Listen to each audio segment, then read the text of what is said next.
Graça e paz, alunos. Nós vamos iniciar a disciplina Missiologia, uma disciplina bem importante, bem rica.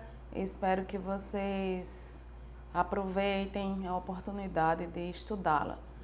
Eu sou a professora Temes, e estou aqui para ministrar essa disciplina à distância em 4 aulas. A nossa primeira aula, nós vamos falar sobre a missiologia, o significado. O que significa essa palavra, missiologia? A missiologia ou teologia de missões é um ramo da teologia que estuda as missões, as ações de propagação do Evangelho de Jesus. Esse é o objetivo dessa disciplina. E o que significa missiológico? Vem de missio, que significa missão, e também do grego logo, que significa o tratado. Então, a missiologia é um tratado das missões. Como é que a gente usa, na linguagem eclesiástica essa palavra? Um exemplo, igrejas missiológicas estão presentes em todas as denominações. E o que são igrejas missiológicas? Igrejas que se envolvem com a propagação do Evangelho, com a obra missionária. E dando início às bases teológicas, bíblico-teológicas da disciplina, falaremos sobre o Deus missionário. A missão do povo de Deus, ela vai encontrar as suas raízes mais profundas na missão de Israel.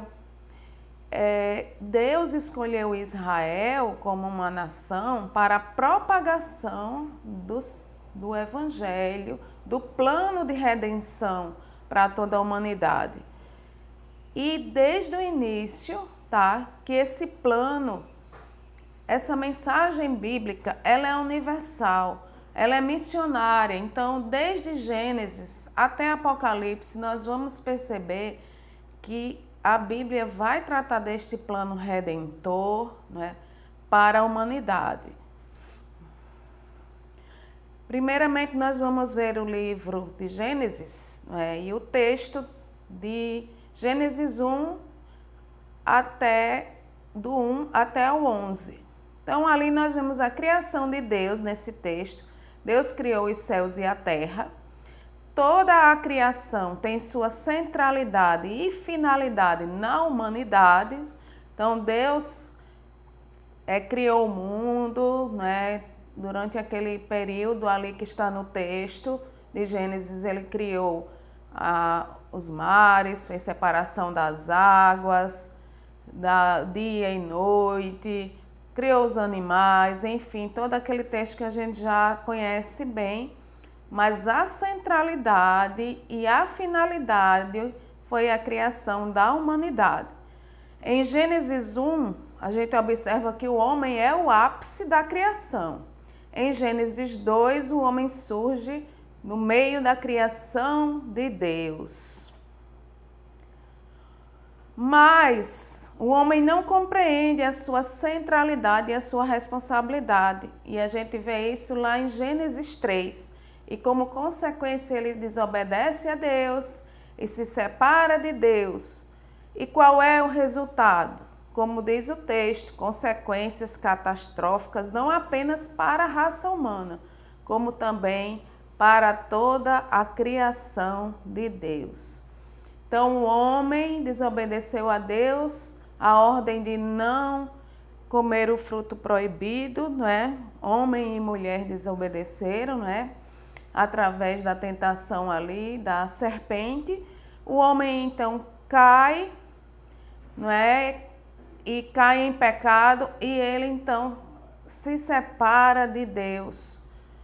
E logo após, Deus traz um outro julgamento que foi inevitável e necessário, que foi através do dilúvio. Está em Gênesis capítulos 4 a 6. Então, a humanidade caiu num pecado avassalador, rejeitou a Deus, mas Deus ainda deu uma outra oportunidade e chamou Noé, pediu para que construísse a arca E aqueles que quisessem ser salvos, ter uma nova chance, poderiam então entrar naquele projeto. Mas a maioria não quis. Mesmo assim, Deus continuou fiel à sua criação e à humanidade, pelo fato de ter poupado alguns, simbolizando uma nova criação. Então, Deus poderia ter acabado o mundo, não é, sem dar mais nenhuma oportunidade ao homem. Mas ele, através da família de Noé, Deus vai dar uma nova oportunidade e simboliza aí uma nova criação. Mas ainda o homem, não é, vai continuar a sua desobediência. E um outro episódio que a gente vê isso bem claro é na construção da Torre de Babel. E o homem queria então alcançar a Deus, achando que poderia alcançar a Deus. Mas novamente o julgamento de Deus se estende por toda a humanidade. Mas dessa vez não vem com um dilúvio, mas com a dispersão a toda a humanidade sobre toda a terra. Está lá em Gênesis 11. Então Deus vai dispersar o homem, a humanidade dessa forma, criando vários idiomas, separando os homens dessa forma, e assim eles foram dispersos pela terra, como consequência de mais um gesto de desobediência. E a esta altura, então, o relacionamento de Deus era com todos os povos do mundo, os povos que ali habitavam, né? Aí, Gênesis até o capítulo 11, ele tem essa menção, né, de Deus estar se relacionando com toda a humanidade. No capítulo 12, então, o enfoque muda. Vem um enfoque específico de Deus numa nação. Como é que acontece esse enfoque? Deus, então, vai chamar um homem, Abrão, né, que depois se tornará Abraão, e através de Abraão surgirá a nação de Israel, que vai começar com os patriarcas, mas particularmente com o chamado de Abraão. Isso está lá relatado em Gênesis 12. Abraão, então, ele vai ser a pessoa escolhida por Deus, e assim como a desobediência dos homens, determinar o destino da humanidade no relato da criação, a eleição e obediência por parte de um homem provocam outro destino para a humanidade no início desse relato da criação. Então, este homem é Abraão. A partir então de Gênesis 12, a gente lê sobre a restauração da unidade e da comunhão, anteriormente perdidas e quebradas entre Deus e a humanidade. E aí tem um versículo, né, que se torna fundamental para a história da humanidade, que é o versículo que está em Gênesis 12, 3. Deus então chamou Abraão e deu esta notícia para ele, no versículo 3 de Gênesis 12. Abençoarei os que te abençoarem e amaldiçoarei os que te amaldiçoarem. Por ti serão benditas todas as famílias da terra. Então, a promessa de Deus, né, a Abraão, é que todas as famílias da terra serão benditas por causa dele. É aí que começa essa relação, né, de Deus através de uma nação para abençoar outras nações. Quais são as duas dimensões do chamado de Abraão? Abraão cumpre a ordem de Deus de sair e ir, e assim inicia uma das dimensões importantes da missão. Que dimensão super importante é essa? O deslocamento geográfico. Então, durante toda a história, né, na Bíblia, a gente vai ver que a missão está ligada diretamente à questão do deslocamento geográfico. Então, Abraão vai cumprir a ordem de Deus de sair, né, e tem essa dimensão geográfica, mas também inicia uma outra dimensão da missão, além da geográfica. O benefício da relação especial com Deus estendido para todos os povos. Esta dimensão exige antes a primeira. Para a gente alcançar outros povos, na obra missionária a gente precisa se deslocar. territorialmente falando, e Abraão ele faz esse deslocamento, né, para que se torne bênção para outras nações. A grande bênção da promessa para Abraão é que seus descendentes e todas as famílias da terra são mencionados 49 vezes no Pentateuco, na lei de Moisés. Então, aí mostra que Deus estava querendo realmente enfatizar algo, né, de que a importância de Abraão, de toda a sua família, para a história do povo de Deus, na obra missionária. Depois de Abraão vem Moisés, né, o surgimento de Israel como uma nação e não como apenas liga de tribos descendentes dos patriarcas, é fixado não na vida de Abraão, mas na vida de Moisés. Então Israel, ela vem como uma nação patriarcal e dividida em tribos. Então haviam as tribos, mas cada tribo tinha seu governo independente, né, suas próprias condutas, regras. Mas quando vem Moisés, ele é escolhido por Deus para ir lá no Egito, não é? Ele é criado no Egito como príncipe, depois ele foge, volta para resgatar o povo da escravidão de 400 anos no Egito. Ele então vai começar aí a história de Israel, né, do povo de Deus, escolhido por Deus, começa a mudar, porque aí vai surgir realmente uma nação organizada, centralizada, com um governo centralizado, apesar de continuar sendo formada por tribos. Então, essa ideia que Deus chama o homem para ser seu representante, então ele chama Adão, né, que é chamado para um papel de administração ali do jardim do Éden, do paraíso, de julgamento e renovação através de Noé, ou de maldição ou bênção de Abraão.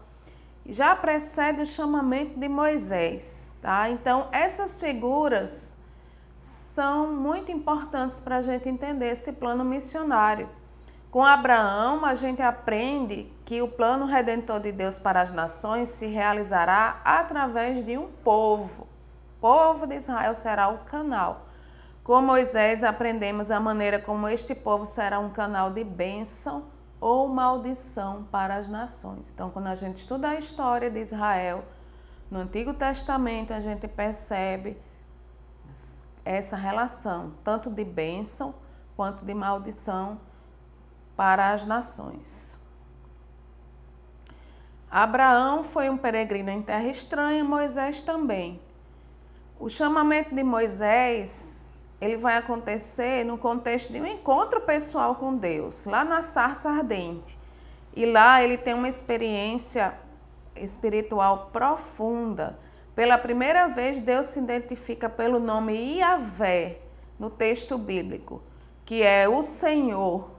E ele diz, eu sou o que sou, eu sou. É a primeira vez que Deus, então, ele se apresenta dessa forma e com o nome, não é, Iavé, o Senhor, aquele que é.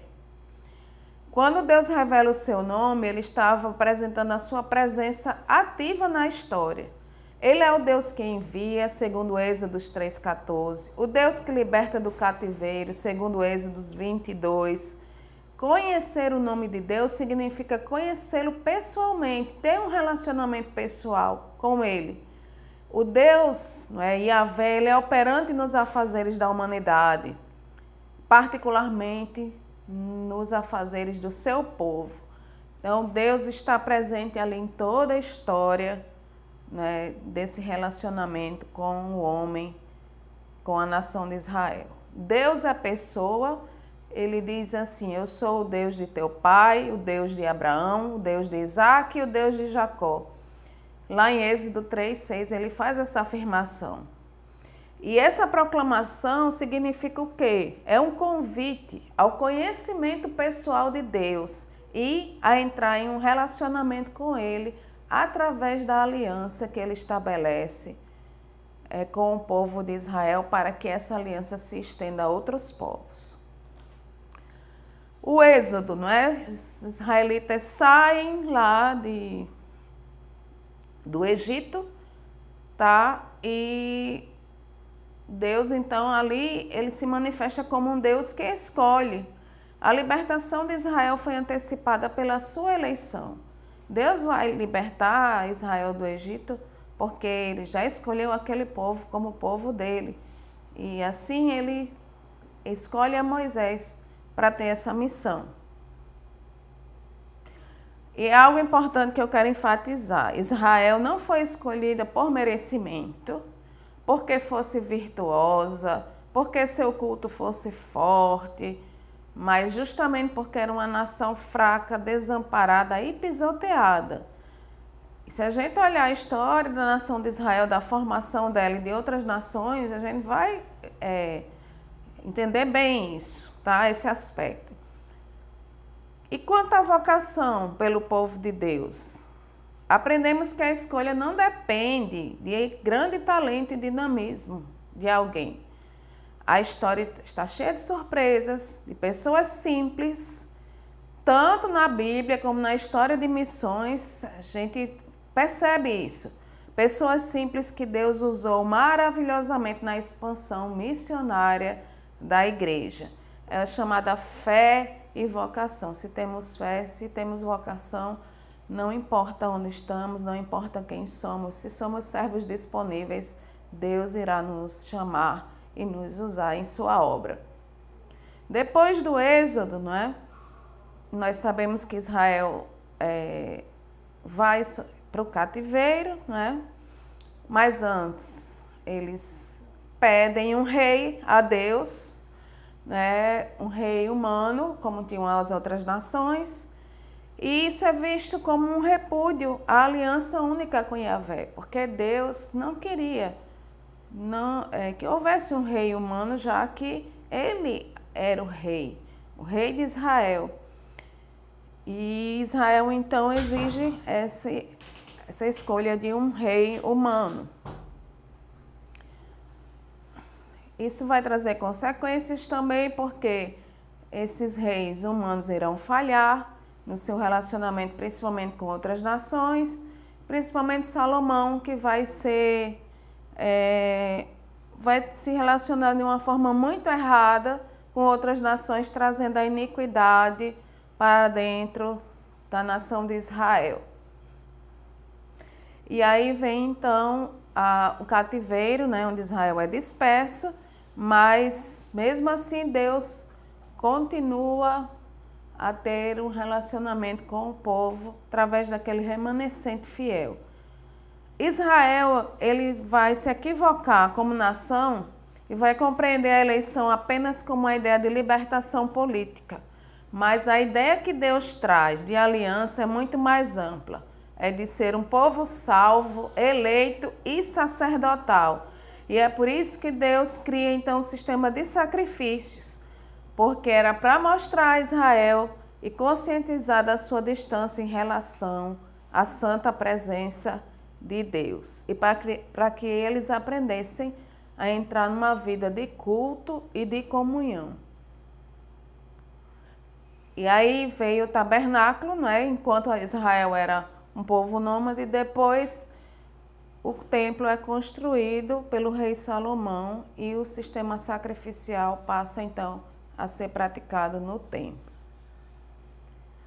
A lei também foi criada para dar sentido a toda a vida cooperativa e individual do seu povo e para mostrar a soberania real sobre o povo escolhido em todas as áreas de sua vida. Por isso a lei regulava todas as áreas da vida do povo de Israel.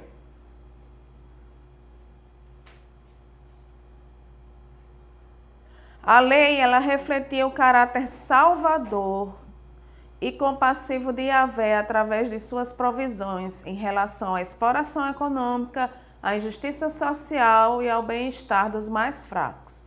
Em resumo, tá? A lei refletia o próprio caráter de Yahvé como um Deus compassivo, misericordioso e libertador. A sua justiça deve ser o padrão para o seu povo. Então, a lei foi estabelecida com esse objetivo, para que houvesse justiça, né? Que não houvesse injustiças entre classes sociais, entre tribos, mas que a justiça fosse única para todos. Um fechamento assim. Então, nós fechamos a nossa primeira aula, que é um estudo, não é, das bases bíblicas e teológicas da missão do povo de Deus, que nós vamos encontrar em toda a Bíblia, esse plano redentor. Assim nós fechamos a nossa primeira aula.